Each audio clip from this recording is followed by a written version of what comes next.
আজকে যারা বিধানসভা কমিটির সদস্য, আমরা মূলত আজকে তাদেরকেই ডেকেছি। এখানে সবাই কর্মী, সবাই নেতৃত্ব।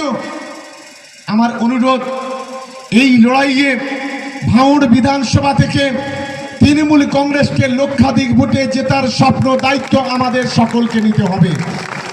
কি পারা যাবে? একটু হাত তুলে জানাবেন সবাই। জোরে বলতে হবে, পারা যাবে? লড়াইয়ের মধ্যে থাকবেন তো? শপথ দিচ্ছেন তো? ধন্যবাদ সকলকে। এটাই হলো ভাঙড়।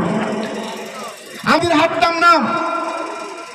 এই ভাঙড় 2006 সাল যখন এই বাংলাতে দুর্দান্ত প্রতাপ বামফ্রন্ট, যখন বামফ্রন্টের 235 খানা সিট যখন 2006 সালে পেয়েছিল, ঠিক সেই সময় ভাঙড়ের মানুষ সেদিন তৃণমূল কংগ্রেসকে জিতিয়েছিল এই ভাঙড় থেকে।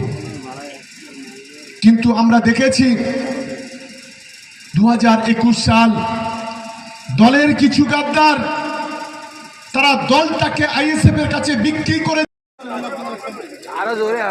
বরণ করে নিচ্ছে আপনাদের প্রাণপ্রিয় নেতা শ্রদ্ধেয় শওকত সাহেবকে, এই অঞ্চলের সভাপতি আমাদের আলিনুর, আমাদের এই অঞ্চলের প্রধানের হ্যাডবেন আমাদের রাজুদা, এই অঞ্চলের যুব সভাপতির অন্যতম কারিগর রাকেশ।